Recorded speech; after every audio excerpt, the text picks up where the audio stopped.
कहानी की शुरुआत होती है साल 1996 में, जब एजेंट्स की एक टीम एक हॉस्पिटल पहुंची और वहां से कई अनाथ बच्चों को उठा ले गई। हर बच्चे पर उन्होंने एक खास निशान लगाया, क्योंकि इन बच्चों को एक स्पेशल प्रोग्राम के लिए चुना गया जहां इन्हें परफेक्ट सैनिक बनाया जाना था। इन मासूमों को बेहद मुश्किल तालीम से गुजारा गया, जिसमें इन्हें सिखाया गया कि कमजोरी कोई रास्ता नहीं होती और हर वक्त इन्हें परफेक्ट रहना है, हमेशा हुक्म मानना है और कभी कोई भावना नहीं दिखानी। बच्चों को जानवरों की लड़ाई और एक दूसरे को मारते हुए दिखाया गया ताकि उनके मन से हिंसा का डर पूरी तरह निकल जाए। इन्हें हर वक्त सख्त निगरानी में रखा गया और अपने कमरों से बाहर निकलने तक की इजाजत नहीं थी। जब ये बच्चे 8 साल के हुए तब इनके दिमाग और बाकी हुनर की ट्रेनिंग शुरू कर दी गई। अब इन्हें रोज एक कमरे में बैठकर तरह तरह की पहेलियां और रणनीति के मुश्किल सवाल हल करने पड़ते। जब ये 12 साल के हुए तो ट्रेनिंग और भी बेरहम हो गई। अब इन बच्चों को रोज कई मील दौड़ना होता और अपने शरीर को एकदम चुस्त हालत में रखना पड़ता। एक दिन जब ये सब एक मैदान में दौड़ रहे थे, तब थकान की वजह से एक लड़का पीछे रह गया।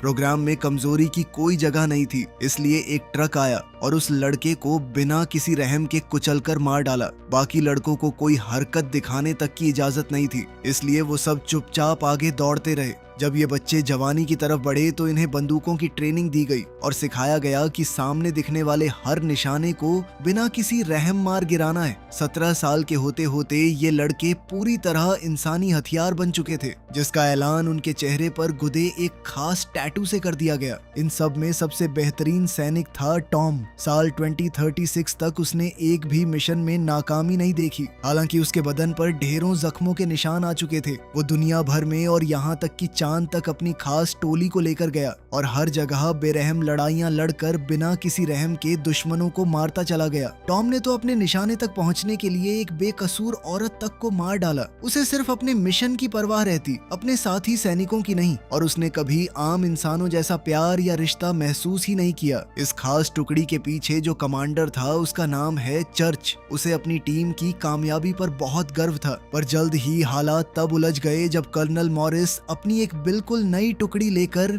उनके ठिकाने पर आया। उसने बताया कि ये सैनिक लैब में तैयार किए गए हैं, यानी किसी आम इंसान से कहीं ज्यादा ताकतवर। मॉरिस के मुताबिक इसका मतलब यही था कि उसके सैनिक चर्च के आदमियों से कहीं बेहतर हैं, इसलिए चर्च को अपना पुराना प्रोग्राम बंद कर देना चाहिए। चर्च इस बात से बिल्कुल राजी नहीं हुआ और उसने साफ कहा कि उसके सैनिकों के सालों के तजुर्बे को कोई नहीं हरा सकता। तब मॉरिस ने एक चाल चली और दोनों टुकड़ियों के बीच मुकाबला करवाने का सुझाव दिया ताकि साबित हो जाए कि असल में बेहतर कौन है। मॉरिस ने अपनी तरफ से केन को मैदान में उतारा। जैसे ही मुकाबला शुरू हुआ, केन ने फौरन खुद को बेहतर साबित कर दिया, क्योंकि वो बंदूक चलाने में कहीं ज्यादा सटीक निकला। उसने बिना थके कहीं ज्यादा वजन भी उठाकर दिखाया। दौड़ के मुकाबले में टॉम पहले आगे निकल गया, क्योंकि मॉरिस ने उसे 20 मिनट पहले भागने का मौका दे दिया था। पर जब केन ने दौड़ना शुरू किया तो देर से चलने के बावजूद उसने टॉम को पीछे छोड़ दिया। चर्च फिर भी ये मानने को तैयार नहीं हुआ, इसलिए उसने एक और टेस्ट जोड़ दिया।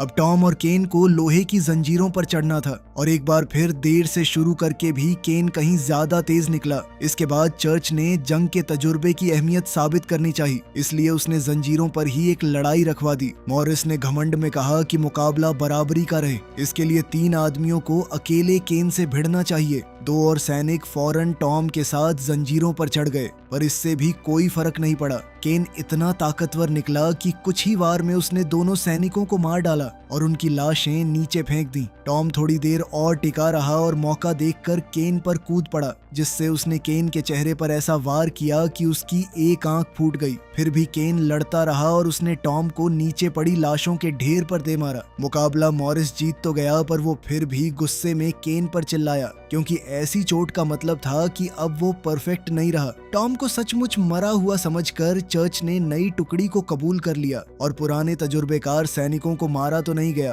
पर अब वो किसी लड़ाई का हिस्सा नहीं रहे। मॉरिस ने हुक्म दिया कि इन लाशों को कचरे की तरह बाहर फेंक दो और एक बहुत बड़ा शिप सारा कचरा लेकर आर्केडिया नाम के एक प्लैनेट की तरफ चल पड़ा, जो पूरी तरह कूड़े से ढका हुआ था। इस सफर के दौरान टॉम की आंख खुली और अपनी जिंदगी में पहली बार उसे डर महसूस हुआ, जब उसे एहसास हुआ कि वो आखिर कहाँ पड़ा है। तभी अचानक शिप का दरवाजा खुला ताकि सारा कचरा बाहर गिर जाए और टॉम ने खुद को बचाने की लाख कोशिश की, पर आखिरकार वो भी उस प्लेनेट पर जा गिरा। खुशकिस्मती से वो इतनी ऊंचाई से गिरकर भी बच गया और इलाके में घूमने लगा। पहले उसे चारों तरफ सिर्फ कचरा ही दिखा, पर थोड़ी देर में उसने फटे पुराने कपड़ों में कुछ लोगों को इधर उधर घूमते देखा। टॉम ने उनका पीछा करने का सोचा, पर तभी एक जबरदस्त रेत का तूफान उस इलाके में आ गया, इसलिए उसे रुककर तूफान के गुजरने का इंतजार करना पड़ा। आखिरकार टॉम तूफान से बाहर निकला और एक कब्रिस्तान में जा पहुंचा, जहां की हालत से साफ था कि इस प्लेनेट पर अब तक बहुत से लोग दम तोड़ चुके थे। थोड़ा और आगे बढ़ने पर वो आखिरकार एक ऐसी बस्ती तक जा पहुंचा जिसे इन लोगों ने कचरे और शिप के टूटे हिस्सों से जोड़कर बनाया। वो चुपके से सीढ़ियों के आसपास घूम ही रहा था कि हवा के एक तेज झोंके ने उसे उड़ा दिया और कुछ बच्चों को अपनी तरफ घूरते देखते ही वो बेहोश हो गया। इसके बाद बस्ती के सारे लोग इस बात पर बहस करने लगे कि टॉम का आखिर क्या किया जाए। इस प्लेनेट पर सालों से कोई नया इंसान नहीं आया था, इसलिए वो समझ ही नहीं पाए कि टॉम पर भरोसा करें या नहीं। आखिर में बस्ती के मुखिया ने तय किया कि वो टॉम की मदद तो करेंगे, पर मैक्स उस पर नजर रखेगा। उधर मैक्स की बीवी सैंड्रा टॉम की देखभाल करने लगी। इस जोड़े का एक छोटा बच्चा भी था जिसका नाम नेथन था, जो टॉम को लेकर बहुत उत्सुक रहता,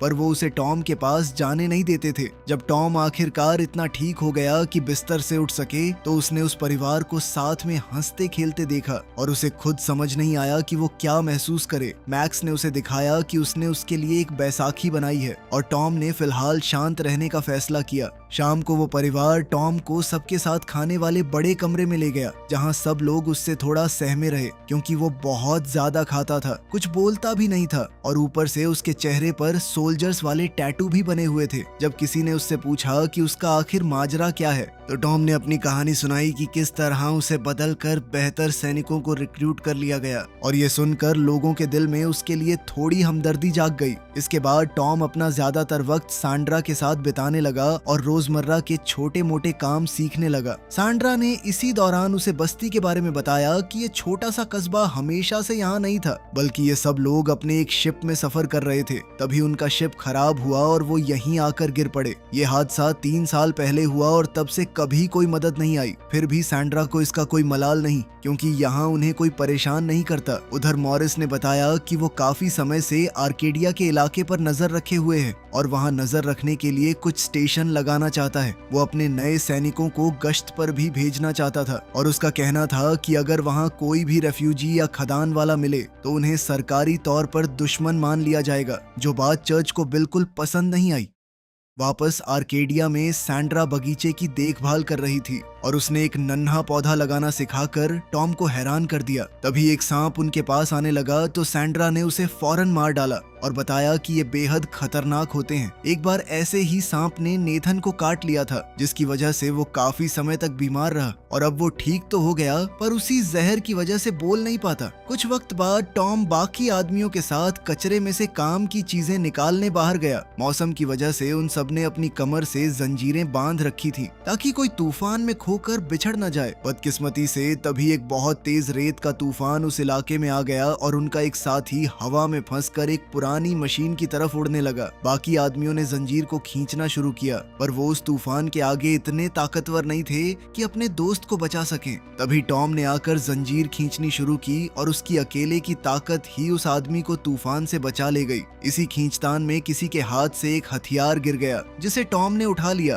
पर आदमियों ने उसका शुक्रिया अदा करते हुए फौरन वो हथियार वापस मांग लिया। तभी एक शिप उनके ऊपर से उड़ा तो टॉम के मन में उत्सुकता जागी, पर उसे बताया गया कि कचरा गिराने वाले ये शिप सिर्फ कूड़ा फेंक कर बिना किसी से मिले चले जाते हैं। दिन गुजरते गए और टॉम धीरे धीरे बस्ती की जिंदगी का आदी हो गया। वो आदमियों के साथ कचरा छांटता और सैंड्रा के साथ घर के काम निपटाता। एक शाम टॉम सैंड्रा को देखने में इतना खोया रहा कि गलती से उसकी उंगली कट गई और उसे दर्द का एहसास तक तब हुआ जब सैंड्रा ने उसका जख्म साफ किया। सैंड्रा ने जानना चाहा कि एक सैनिक की जिंदगी आखिर कैसी होती है, लेकिन जब टॉम ने अपनी पिछली जिंदगी के बारे में बताना शुरू किया तो सैंड्रा ये सब सुनकर चौंक गई। सैंड्रा ने उसे गले लगाकर कहा कि सब ठीक हो जाएगा। जब क्रिसमस का वक्त आया तो बस्ती में एक बहुत बड़ी पार्टी रखी गई। टॉम की जिंदगी ठीक चल रही थी कि तभी कुछ पटाखे फूटे और टॉम ने उन्हें गोली की आवाज समझ लिया। इससे उसके अंदर का पुराना सदमा जाग उठा और उसे अपनी उस भयानक ट्रेनिंग का एक एक मंजर याद आने लगा।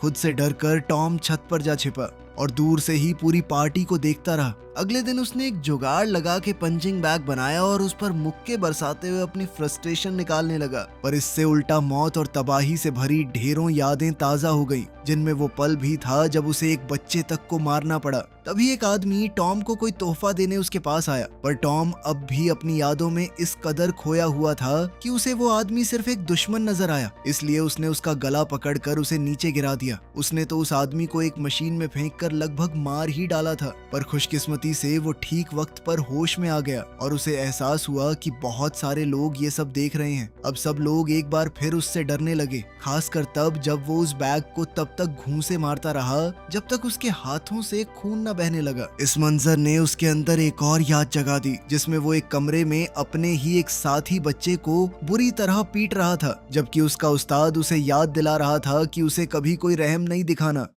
कुछ समय बाद टॉम की आंख खुली तो उसने नेथन को पास ही पाया, जो उसे दिखा रहा था कि उसने एक पहेली हल कर ली है। तभी वहां एक सांप आ गया तो टॉम ने नेथन को उसे मारना सिखाने की कोशिश की, पर नेथन डर के मारे जड़ हो गया। टॉम ने फौरन छलांग लगाकर सांप को पकड़ तो लिया, पर उसे मारा नहीं बल्कि नेथन से दोबारा कोशिश करने को कहा। तभी अचानक सैंड्रा और मैक्स वहां आ पहुंचे और सांप को मारते हुए टॉम को डांटने लगे कि उसने नेथन की जान आखिर खतरे में क्यों डाली। अब तक बस्ती वाले टॉम से पूरी तरह तंग आ चुके थे, इसलिए उन्होंने उससे साफ कह दिया कि वो यहाँ कभी घुल मिल नहीं पाएगा। वो तो दिन ब दिन और खतरनाक होता जा रहा है। इतना कहकर उसे बस्ती से बाहर निकाल दिया गया। टॉम ने चुपचाप अपना सामान समेटा और वहां से चल दिया। लेकिन फिर कुछ ऐसा हुआ जिसे देखकर वो खुद भी हैरान रह गया, जब अपनी जिंदगी में पहली बार उसकी आंखों से आंसू बह निकले। इसके कुछ ही देर बाद सैंड्रा और मैक्स चैन से सो रहे थे कि अचानक एक सांप उनके बिस्तर पर चढ़ गया। जैसे ही वो सांप मैक्स को काटने ही वाला था,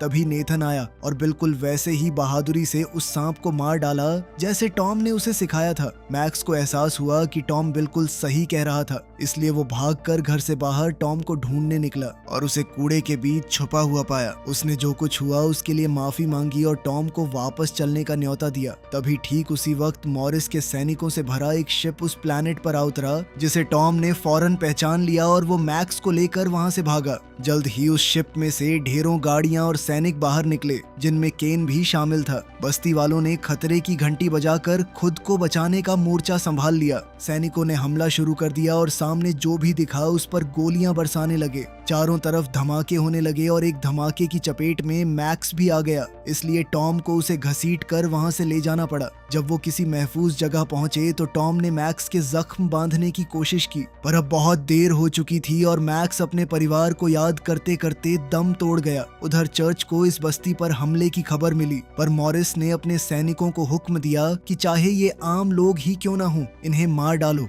इमरजेंसी सिचुएशन के लिए चर्च ने अपने पुराने सैनिकों को भी तैयार करना शुरू कर दिया। बस्ती की मुखिया खुद सैनिकों से बात करने की कोशिश करने बाहर आई, पर उसे वहीं मौके पर गोली मार दी गई। ये देखकर बस्ती वालों ने अपने घर को बचाने के लिए जवाबी गोलीबारी शुरू कर दी, पर उनके चंद हथियार इतनी बड़ी फौज के आगे नाकाफी साबित हुए और जल्द ही सैनिकों ने पूरे कस्बे में मौत और तबाही मचा दी। वो अपने साथ फ्लेम थ्रोवर भी ले आए ताकि लोगों को सबसे जालिम तरीके से धीरे धीरे जलाकर मार सकें। तभी टॉम छत तोड़कर अंदर कूदा और उसने आग बरसाने वाले एक सैनिक को मार गिराया। फिर उसने गिरी हुई लाशों से हथियार जमा किए और दूसरे आग बरसाने वाले सैनिक को ढूंढने निकला, जो उस वक्त सैंड्रा और बच्चों के पीछे भाग रहा था। खुशकिस्मती से टॉम ठीक वक्त पर वहां पहुंचा और उसने रॉकेट लॉन्चर से उस सैनिक को ढेर कर दिया। जब एक और सैनिक दीवार के आर पार गोलियां चलाने लगा तो टॉम ने सबको झुका दिया और दरवाजा खोलकर एक और रॉकेट से उस आदमी को भी मार डाला। इसके बाद उसने उस सैनिक का कम्युनिकेटर उठाया और एक गुर्राहट भेजकर देखना चाहा कि आगे आखिर क्या होता है। मॉरिस सोच में पड़ गया कि अब क्या किया जाए, तो चर्च ने उसे अपने आदमियों को पीछे हटाने की सलाह दी, जिसे मॉरिस ने मान लिया। सैनिकों के जाते ही बस्ती वालों ने अपना वक्त घायलों के इलाज में लगाया और जब टॉम ने बताया कि मैक्स अब इस दुनिया में नहीं रहा तो सैंड्रा टूट कर बिखर गई।